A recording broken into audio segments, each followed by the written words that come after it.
In the early months of 1944, as thunder echoed across bomb-scarred Europe, Allied pilots began to whisper about a strange aircraft sighted over German territory. It was faster than anything they had ever seen, climbing and diving with a ghost-like presence that defied explanation. At first, intelligence officers dismissed the reports as nervous exaggeration. But soon, fragments of wreckage and combat footage would confirm the terrifying truth. Germany had unleashed the world's first operational jet fighter, the Messerschmitt Me 262. The sky had become a proving ground for a new age of warfare. Allied airmen who had spent years mastering the art of piston-engine dogfighting now faced a machine that seemed to leap a generation ahead. The Me 262 was sleek, silver, and merciless. Its twin-jet engine shrieked as it sliced through the clouds, outpacing every Allied fighter that tried to pursue.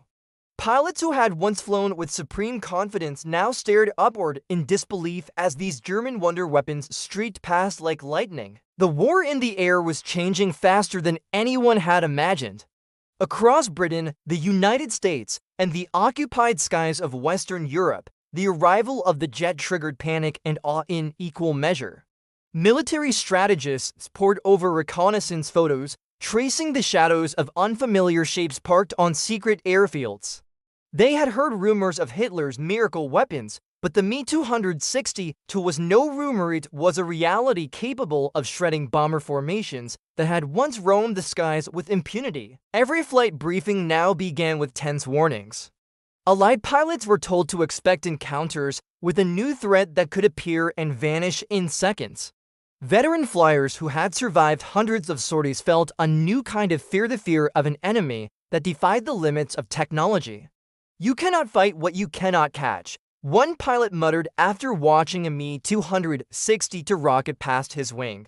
On the ground, intelligence officers scrambled to piece together what the Luftwaffe had achieved. Spies reported strange activity near Augsburg, Munich, and Regensburg, places long associated with Germany's aviation industry.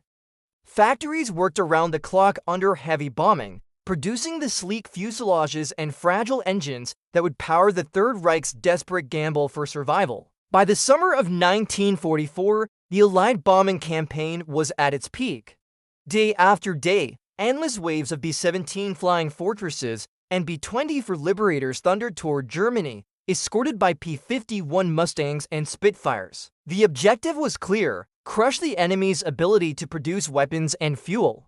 Yet even as factories burned, new jet prototypes continued to emerge from the ruins. The Me 262, nicknamed Schwalbe or Swallow, began to take to the skies in increasing numbers. For the first time since the early years of the war, German pilots felt a surge of confidence. They called their jet the savior of the Reich. Many believed it could drive the Allies from German skies and restore air superiority. The Me 262's arrival coincided with Hitler's obsession for revenge weapons, machines that could turn the tide of a losing war. From V-2 rockets to the Me 163 rocket plane, Germany's engineers were racing against time and destruction to deliver miracles. But the Me 262 was no fantasy. Its top speed exceeded 540 miles per hour, almost 100 miles faster than the best Allied fighters. It could climb like an eagle and dive with terrifying speed. When its 30mm cannons opened fire, they tore through bombers like paper. Allied air crews described watching entire formations disintegrate within seconds. Still, the jet's first appearances were sporadic and mysterious. Allied pilots returned from missions claiming they had seen silver arrows that appeared suddenly, struck once, and disappeared. Their reports were often met with skepticism until combat footage and radar readings confirmed the impossible. Commanders began holding emergency briefings to discuss how to defend their bombers against this new menace. The Royal Air Force and United States Army Air Forces were unaccustomed to fear. For years, they had built their reputation on courage and innovation, defeating the Luftwaffe's best propeller-driven fighters, the Bf-109 and the FW-190, but this was something entirely new. The Me 262 seemed untouchable, and its existence threatened to unravel years of hard-won control over Europe's skies. In briefing rooms filled with cigarette smoke and tension, senior officers debated strategies. Some proposed mass raids to destroy the jet factories before they could reach full production. Others argued for hunting the jets in the air. But no one yet understood how to fight something that could appear, strike, and vanish in the blink of an eye. Among the frontline pilots, rumors spread faster than official reports. Some claimed the Me-260 could fly faster than sound. Others insisted it was piloted by elite Luftwaffe aces who had sworn death oaths to Hitler himself. The mythology surrounding the jet grew as quickly as its kill count. For Allied airmen, every encounter was a nightmare and a challenge. In the skies over Holland, Belgium, and Germany, the first real clashes between jets and Allied bombers began. B-17 crews reported attacks so swift that gunners barely had time to react. The Me-62s would dive from above, unleash devastating cannon fire, and then streak away before escort fighters could close the distance. Mustang and Thunderbolt pilots gave chase, but their piston engines were hopelessly outmatched. The frustration was palpable at RAF Duxford. Flight commanders replayed gun camera footage, searching for patterns.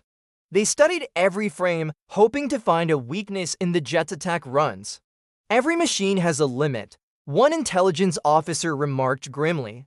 "We just have to find where this one breaks." The challenge was as psychological as it was tactical.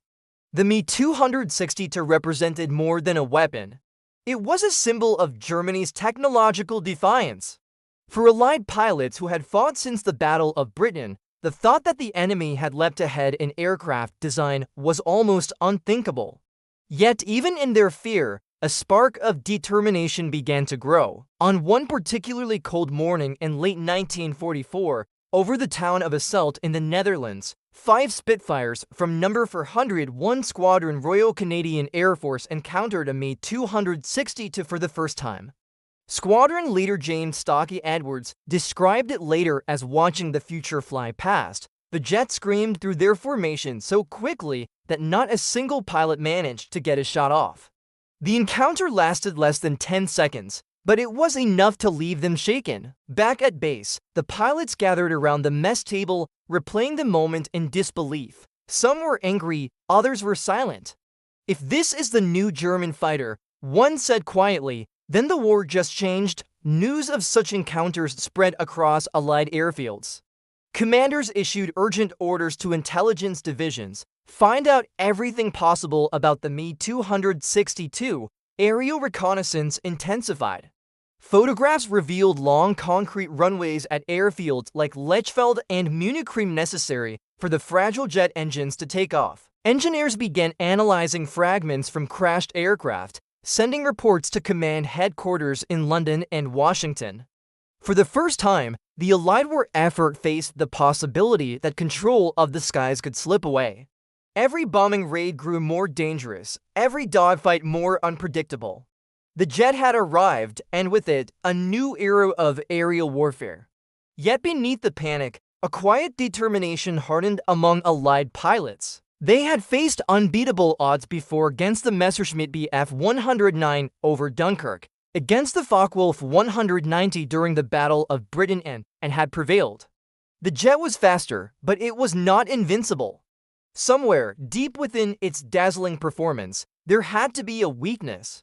The war in the air was now a race of intelligence, courage, and innovation. Allied pilots would need to think differently, fight differently, and risk everything to adapt. The era of propeller dogfights was ending. The age of the jet had begun. Around late 1944, deep inside the heart of the crumbling German Reich, engineers worked day and night to keep the Messerschmitt Me-262 in the air. In underground tunnels near Augsburg and hidden forest workshops across Bavaria, the hum of machinery echoed through the cold. These were the final months of Adolf Hitler's desperate gambler race to create miracle weapons that could halt the unstoppable Allied advance.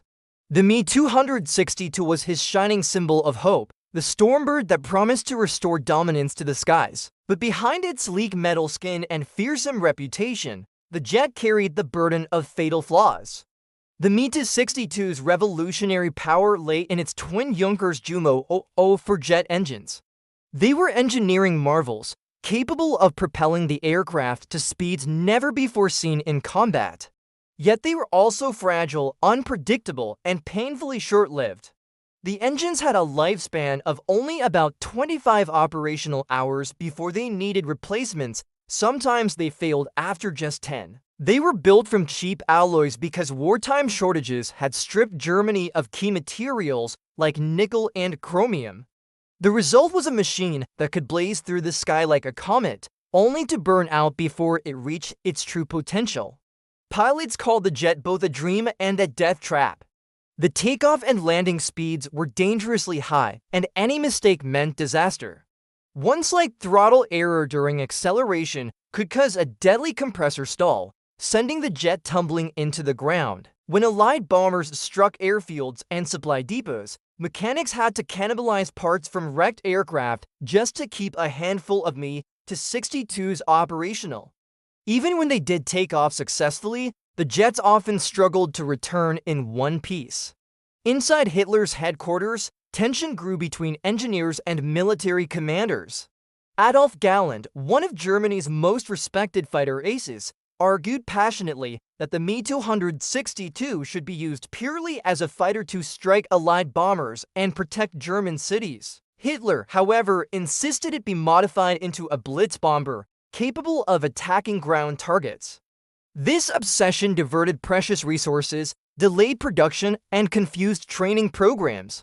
By the time the Mi-262 entered full combat service, Germany's fuel supply was collapsing, and Allied bombers already dominated the skies. Still, when the jet appeared, it inspired terror. Allied crews had never seen such speed. The Mi-262 could swoop through bomber formations, unleash a burst of cannon fire, and vanish before defensive gunners could aim. The jet's 30mm cannons tore through the thick fuselages of flying fortresses and liberators. It could also carry deadly RFM rockets, capable of obliterating an entire bomber with a single hit. For a brief moment, German pilots believed the tide of the air war might finally turn. But the brilliance of the Mi-262 was also its downfall. The more powerful it appeared, the more it revealed how fragile it truly was. Allied intelligence analysts studying combat footage noticed a pattern: the jets never lingered in prolonged dogfights. They attacked swiftly and retreated just as fast. When forced into turning battles or low-altitude chases, their engines lost efficiency, and their pilots struggled to control them. The jet's heavy nose and sluggish response at lower speeds gave Allied pilots a crucial clue: the Mi-262 might be unbeatable in open combat, but it was vulnerable when it slowed down. In the smoky meeting rooms of the 8th Air Force, analysts began piecing together the truth. Reports from captured German mechanics confirmed what pilots suspected. The Jumo engines were prone to flameouts and required a long, careful throttle adjustment to avoid stalling. That meant the Mi-262 was at its weakest during takeoff and landing, precisely when it needed the most power. The jet was a greyhound on the open track, but a limping hound at the start and finish. Meanwhile, inside Germany, pilots trained in haste. Many were young and inexperienced, replacements for the elite flyers lost during the brutal air campaigns of 1943 and 1944. They were handed complex jets with minimal instruction and sent into combat against seasoned Allied veterans. One Luftwaffe instructor later admitted, "We trained them for 2 weeks, then sent them up." Some did not survive their first flight. Fuel shortages made everything worse. Each training mission consumed massive quantities of precious jet fuel, and by late 1944, even that was scarce. Pilots often went into combat without ever having tested their jets to full speed. The result was chaos in the skies: jets stalling, engines flaming out, and crashes on takeoff. What was meant to be a revolution became a struggle just to keep the aircraft in the air. Despite these issues, Allied aircrews could not underestimate the Mi-262. Its arrival changed tactics overnight. Bomber formations had to tighten, escorts had to fly higher, and reconnaissance missions had to be rethought entirely. Every Allied pilot was briefed: if you see a jet, do not chase. Stay defensive and wait for your chance. The chance, as they soon learned, would come when the Me-260 slowed down to land. Back in England, engineers at the Royal Aircraft Establishment examined pieces of downed Me-260 to wreckage. They marveled at its aerodynamic design, swept wings, tricycle landing gear, and advanced cockpit instruments. It was a glimpse into the future of aviation.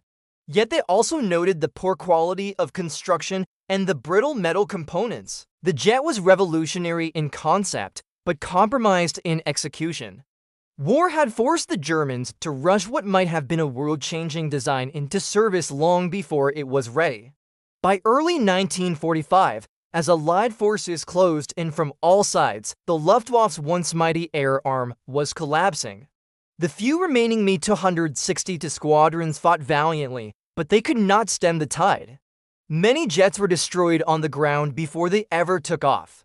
Allied bombing raids targeted production plants, fuel depots, and airstrips with relentless precision. The skies above Germany were filled with smoke and wreckage.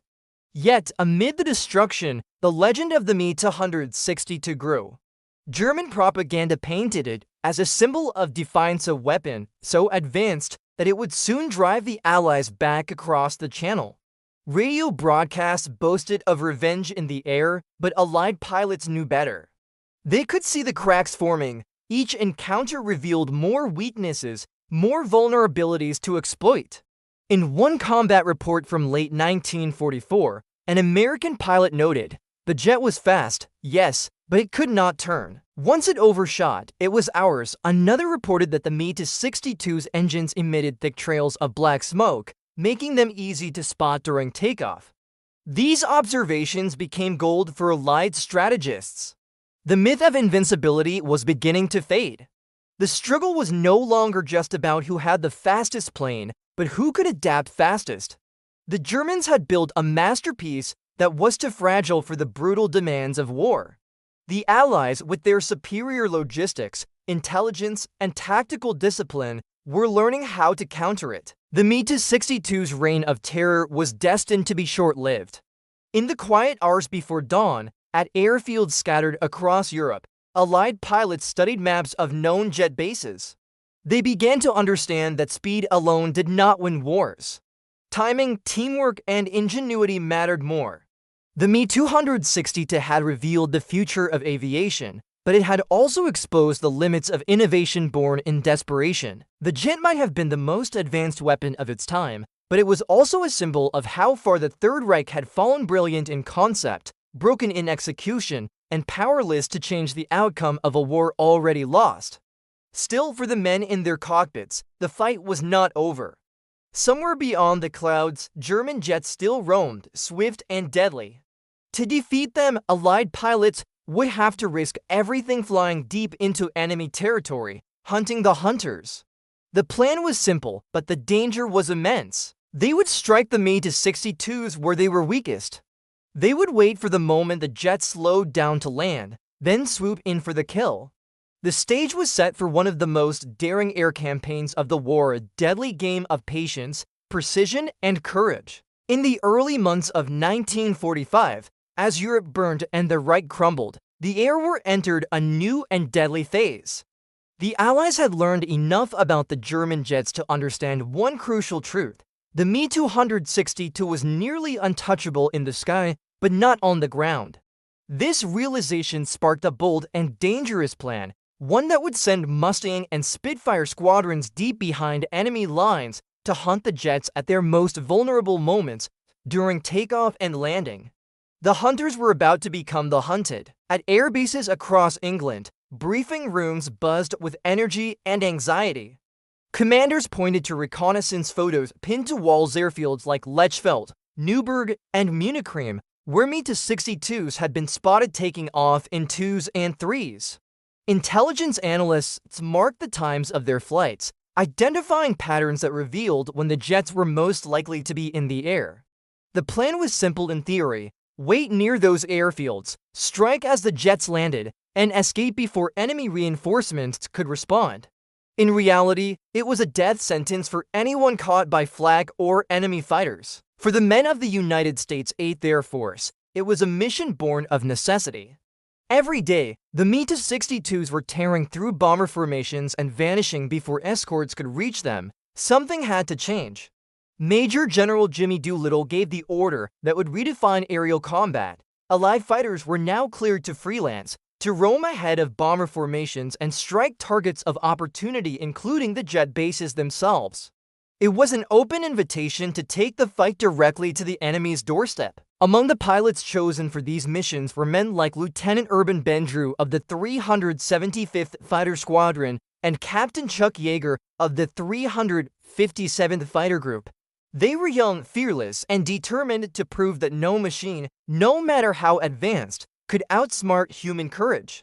These men flew the P-51 Mustang, a plane that had already proven itself as the best long-range escort fighter in the world. It could fly for hours, climb fast, and turn with surgical precision. Most importantly, it could wait. Waiting was the key. The Me-62s had to take off and land in straight lines, requiring long concrete runways to handle their fragile jet engines. They were defenseless during those moments, their engines slow to respond and their landing gear exposed. Allied pilots began patrolling just beyond radar range, circling silently like hawks. The mission demanded patience, precision, and perfect timing.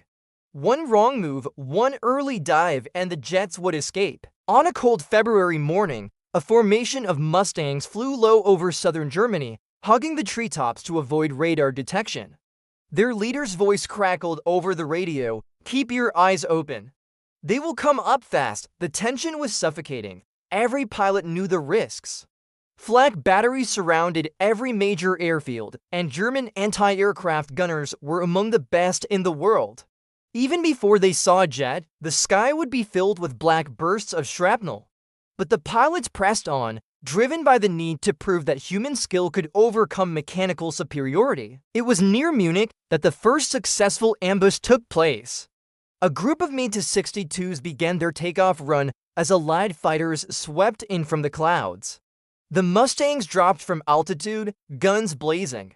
One jet exploded before it left the ground. Another burst into flames as it climbed. The remaining pilots tried to escape, but their engines had not yet reached full thrust. Within seconds, 3 of Germany's prized jets were gone. The hunters had struck with perfect timing. Reports of these victories electrified the Allied airfields. At last, the jets were not untouchable. Every successful ambush boosted morale and encouraged more aggressive tactics. The strategy spread quickly across fighter groups. Pilots began to specialize in jet hunting, memorizing the layouts of German bases and studying every known takeoff path. Some even dove so low during attacks that they returned to base with grass caught in their landing gear. The risks were enormous, but the results were undeniable. German commanders soon realized what was happening.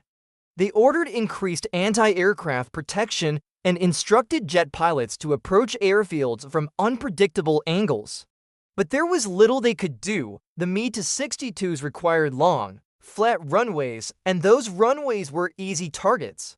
To make matters worse, the jet's engines took nearly a full minute to accelerate from idle to full power. During that time, they were sitting ducks. Allied pilots shared stories of harrowing dogfights. One P-51 squadron near Augsburg chased a jet on final approach, closing in as it slowed to land. The Mustang's guns rattled, tracer rounds streaking across the sky. The jet tried to swerve, its engines howling, but it was too late. It exploded in a ball of orange flame just short of the runway. The pilot barely pulled up in time to avoid the debris. The radio erupted with cheers, another Me-262 down. But victory came at a cost. For every jet destroyed, Allied squadrons lost men to flak and counterattacks. The German air defenses around jet bases were brutal, layered with radar-guided guns and machine cannon batteries. Some pilots never returned. Their names were marked as missing, their aircraft last seen diving through walls of smoke and fire. Yet for every loss, more men volunteered to take their place. They believed the risk was worth it. Destroying the Mi-262 was more than a tactical goal. It was a statement that no weapon could intimidate the free world into submission. As the campaign continued, Allied intelligence grew more confident. They began coordinating bombing raids specifically to cripple jet operations. B-17 and B-24 formations targeted fuel depots, maintenance hangars, and runways used by the Mi-262 squadrons. Each attack made it harder for the Luftwaffe to sustain its limited number of operational jets. Even when the jets managed to take off, they often returned to find their airfields cratered and unusable. The Luftwaffe's once proud image of technological supremacy began to crumble. German pilots, many of whom had believed the jet would save them, now faced overwhelming odds. They were outnumbered, outgunned, and losing faith. In his diary, one Mi-262 pilot wrote, "We are faster, yes, but we are alone. They are everywhere, waiting for us." Meanwhile, Allied pilots honed their tactics. Some Mustangs flew high cover while others lingered low near the airfields. They communicated constantly, guiding one another into attack positions. The teamwork and discipline that defined the Allied air forces now worked against the most advanced aircraft in the world.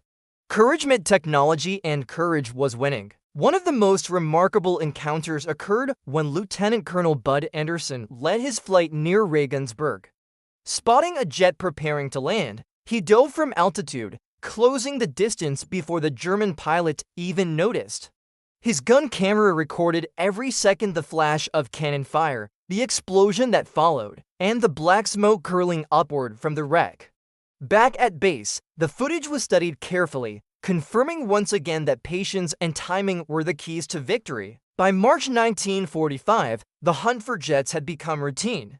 The fear that once surrounded the Mi-262 had transformed into determination.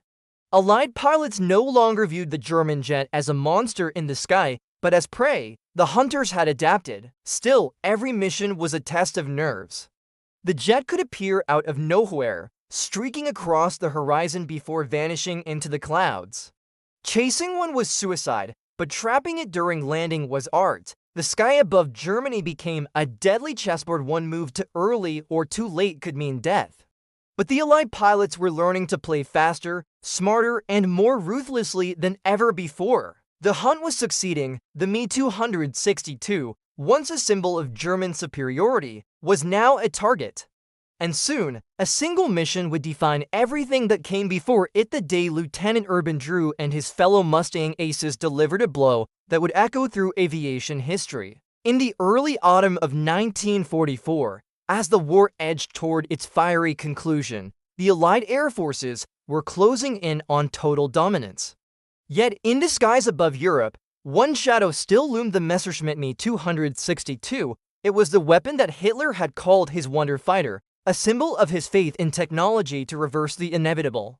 But history had other plans. The tide of the air war was about to turn, and it would do so in one of the most remarkable encounters of World War II. The morning of October 5, 1944, dawned clear and cold over Asselt in the Netherlands.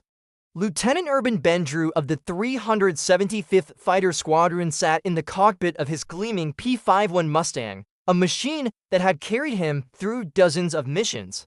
His aircraft, affectionately named Detroit Miss, was more than a plane. It was his partner in the fight for freedom.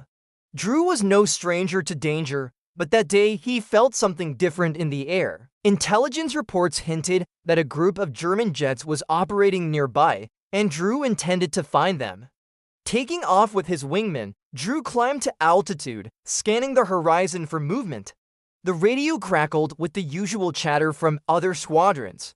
Allied formations were spread across the sky, escorting bombers and sweeping ahead of the main force. Somewhere out there, the Mi-262s waited, their engines screaming like banshees in the thin air. Drew knew that if he found them, he would have only seconds to act. At 20,000 feet, he saw them. The Mi-262s breaking through the clouds ahead, sunlight flashing off their wings. They were fast, impossibly fast, Streaking toward a German airfield below, instinct kicked in. Drew shoved the throttle forward, and the Mustang's Merlin engine roared to life. His aircraft dove into a near-vertical descent, the wind howling against the fuselage. Every fiber of his being was focused on closing the distance before the jets reached safety. The Me-62s began to line up for landing. Their engines, still powerful, were slow to respond. Drew had them now. He steadied his gun sight, the reticle dancing across the tail of the nearest jet. When he squeezed the trigger, 6 .50-caliber machine guns erupted in unison. Tracer rounds tore through the morning sky, slamming into the Me-62's fuselage. It burst into flames instantly, spiraling down to the ground in a massive explosion. Before the smoke even cleared, Drew swung his Mustang around to face the second jet. The German pilot tried to evade, banking sharply, but the jet's controls were sluggish at low speed. Drew closed the gap, firing again. The second Me-262 erupted in a fireball before it could reach the runway. 2 of Hitler's prized jets destroyed in less than a minute. The radio came alive with shouts of disbelief. "Good shooting, Ben," someone yelled, but Drew barely heard them. He was already climbing out, scanning for more enemies. For that brief, exhilarating moment, the impossible had been proven wrong. The fastest aircraft in the world had fallen to the patient precision of a Mustang ace. When Drew returned to base, his victory was met with celebration, but also skepticism. Many thought it was impossible to shoot down 2 jets in a single mission. It was only after gun camera footage confirmed the kills that his feat was fully acknowledged. He was recommended for the Distinguished Flying Cross, and his name would be remembered among the legends of the air war. Yet Drew's success was not just personal, it marked a turning point in the conflict between man and machine. Allied pilots now had proof that the Me-262 could be beaten. That technology alone could not guarantee victory. Courage, adaptability, and tactical discipline still ruled the skies. Word of Drew's triumph spread across Allied bases, inspiring others to take the same risks. Soon, more jet hunters followed his lead. As the weeks went on, the Luftwaffe situation grew desperate. Fuel was almost gone, airfields were bombed daily, and experienced pilots were being lost faster than they could be replaced. Many Me-62s were destroyed on the ground, victims of Allied strafing runs or bombings before they ever took off. The invincible weapon of the Third Reich had become a symbol of futility, beautiful, deadly, and doomed. By early 1945, the Allied command estimated that fewer than 200 Me-62s remained operational. Most were grounded due to mechanical failure or lack of resources. The once feared jets were now sitting targets. Mustang pilots continued to circle their airfields, waiting for any sign of movement. Whenever one managed to lift off, it faced a sky filled with determined adversaries. The psychological balance had shifted completely. Where once the Me-262 inspired dread, now it provoked determination. Allied squadrons that had once flown defensively were now the aggressors, hunting the hunters. They studied every possible weakness: the slow throttle response, the long runways, the limited fuel capacity, and used that knowledge with ruthless efficiency. German pilots, for all their skill and bravery, could do little to change the outcome. They were flying the most advanced aircraft of the era, but they were trapped in a collapsing system. Factories were destroyed, fuel trains bombed, and the skies over Germany swarmed with Allied aircraft. Many Me-262 pilots never had the chance to master their machines. The few who did found themselves vastly outnumbered. In the final weeks of the war, as Berlin fell under bombardment, the last Me-62s took off in a futile attempt to protect the dying Reich. They were hunted mercilessly.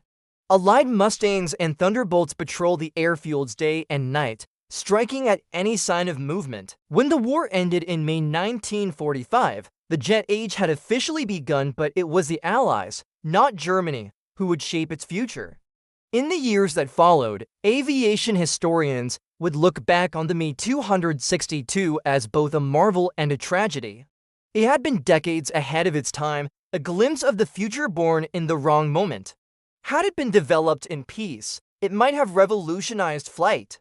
Instead, it became a desperate weapon in the final throes of a doomed regime. The P-51 Mustang, on the other hand, remained a symbol of balanced speed, reliability, and endurance.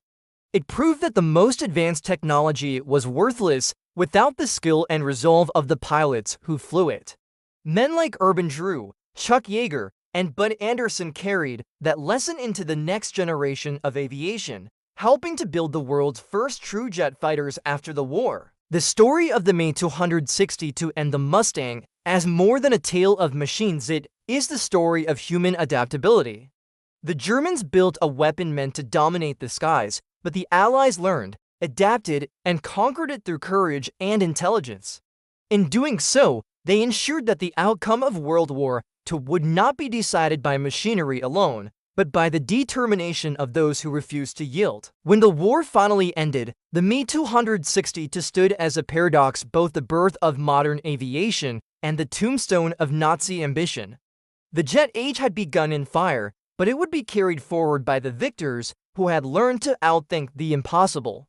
The skies that once belonged to the Me-262 were now ruled once again by the Mustang and the men who flew them, proof that no weapon, no matter how advanced, could ever defeat the courage of free men fighting for a cause greater than themselves.